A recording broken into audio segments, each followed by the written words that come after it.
Welcome once again to Lehto's Law. Here's Steve Lehto. Arnie sent me an article, and it's an update to a story I did a while back. But the Michigan Supreme Court just, I believe, made the right decision in refusing to hear a case.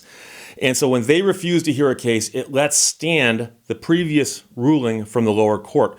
So this whole story arose because a man was driving through a town called Saranac. Saranac is on the western side of the Lower Peninsula of Michigan. And a police officer pulled him over and said, "You're speeding." And during a traffic stop, came to the conclusion that the man may also have been drinking and wound up charging him with a bunch of crimes. Well, it turns out that the man was not speeding, and the police officer was completely mistaken about what the speed limit was. There's no question. And that's why he pulled the man over. He said, "I pulled him over because he was speeding." So they had a trial, and the man got convicted. And so they appealed that, and the Court of Appeals looked at it and said, "Wait a second.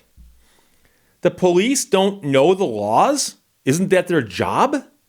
And if we allow police to pull somebody over and later go, 'Oh, I thought he broke the law,' when he's completely wrong, well, you couldn't allow that. That would be a very bad policy decision." So the Court of Appeals reversed it, and the Supreme Court refused to hear it. So as of right now, the law in Michigan will be that if a police officer makes a complete mistake on the law like that, he can't use it to his or her benefit. Prosecutors lose bid to overturn Saranac traffic stop case decision from the Ionia Sentinel Standard. Evan Sasiella wrote it. A defendant's convictions stemming from a 2015 traffic stop in Saranac will remain overturned after the Michigan Supreme Court on Wednesday denied the prosecution's application to the state's highest court to rule on the case. So in Michigan, generally speaking, you get one free appeal. You get to do the appeal up one level. So they took it to the Court of Appeals. And then from that point, if you want the Michigan Supreme Court to hear it, you have to file what's called an application for leave. And you ask the court for permission. Please hear our case. And the Supreme Court said no. The Michigan Supreme Court announced that the application filed by the prosecution in the case has been denied. The man was accused of driving 43 miles per hour in a 25 mile per hour zone in September of 2015 in Saranac and was charged with operating while visibly impaired, which is OWI. He appealed his conviction, which the State Court of Appeals reversed in July of 2019. He argued that the sheriff's deputy who arrested him had no lawful basis to stop him because the speed limit on the roadway was 55, not 25. And the Court of Appeals said, yeah, it was. And by the way, the prosecution has admitted all along that the speed limit was in fact 55. Their argument was, well, the cop was wrong, but so what? Sorry, I didn't mean to laugh there. After the prosecution filed an application for leave to appeal the Court of Appeals ruling, the Supreme Court heard oral arguments from both sides November 12th. The Supreme Court then issued an order denying the leave to appeal Wednesday. And it might seem odd because they actually said, come on up here and argue in front of us and let us know why you think we should hear your case. And after hearing the arguments, they go, we're not going to hear your case.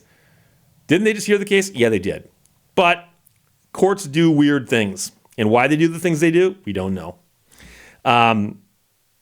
The application is again considered, and it is denied because we are not persuaded that the question presented should be reviewed by this court, the Supreme Court wrote in its opinion. Now, the Supreme Court ordered the denial in a 4-3 decision, and Zara wrote, in my view, the Court of Appeals clearly erred by concluding that the arresting deputy sheriff made an unreasonable mistake of law regarding the applicable speed limit that justified the traffic stop of the defendant's vehicle. The Court of Appeals failed to assess this case from the objective perspective of the deputy. I would reverse the judgment of the Court of Appeals and reinstate the judgment of the Circuit Court, which ruled that the deputy's actions were objectively reasonable. So 3 of the 7 justices actually said, well, the cop made a mistake, but it's a reasonable mistake. So that should stand. And what that would do, I'm sorry for stating the obvious here. What that would do, it was a blank ticket, okay, blank check for every single cop out there to pull you over and go, you're speeding.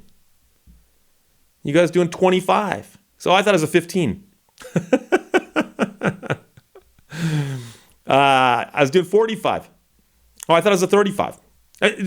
They can just say that. Here's the weird part. You and me as civilians, as citizens. We're expected to know the law. We're expected to follow the law. And you're out following the law, and a police officer can accuse you of not following the law, pull you over, and the next thing, oh, it was a mistake, sorry. Now, what's weird is, if you go into court and have a police officer testify against you, and this happens all the time in traffic ticket cases. So it's a civil infraction, the cop testifies, and you testify. Judges will often say, we will take the word of the police officer over the citizen because they're a professional witness. That's what they do. They observe things, they watch things, they know how road conditions work. Well, explain to me then why you don't hold them to a higher standard on their knowledge of the law. Shouldn't a cop know what the speed limit is before he tries to enforce it? And so this is an example. These three judges in the minority on this one who wanted to overturn the dismissal, they're actually suggesting that you can't expect the cops to know the law. Why? Zara, again writing for the minority, argued that although the deputy was mistaken, it was reasonable for the deputy to have surmised that the applicable speed limit was 25 on the road and stop the man based on that understanding, although it was mistaken understanding. For these reasons, I respectfully dissent from our order denying leave to appeal, he wrote. I would instead reverse the judgment of the Court of Appeals and reinstate the defendant's convictions and sentences.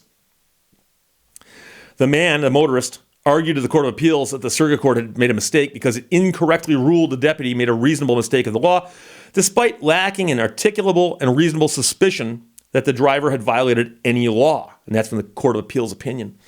Evidence showed the deputy believed the speed limit on the road was 25 because the 25 mile per hour speed limits were posted on some streets entering Saranac.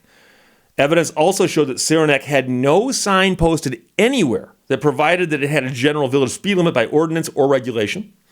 And since 2006, and under Michigan's Motor Vehicle Code, villages are not allowed to have a blanket village-wide speed limit within their boundaries of 25 miles per hour.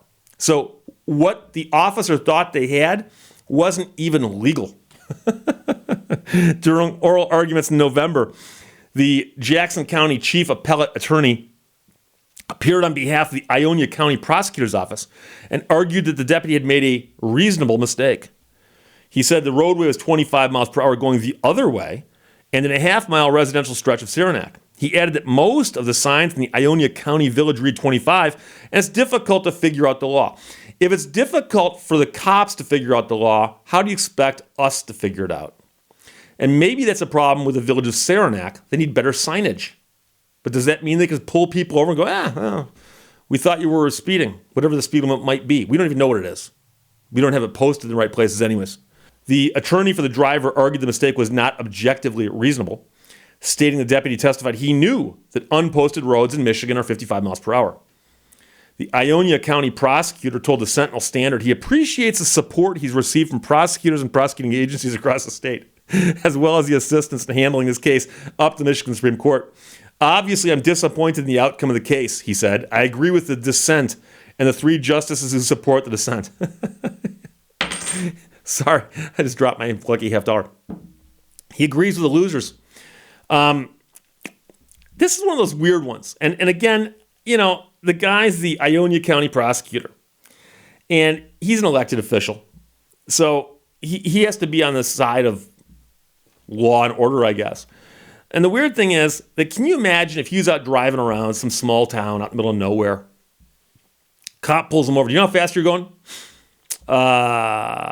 Yes, I do. I was doing 30. Okay, speed limit was 25. I didn't see any speed limit signs. Oh, there aren't any. Well, doesn't that mean the speed limit was 55?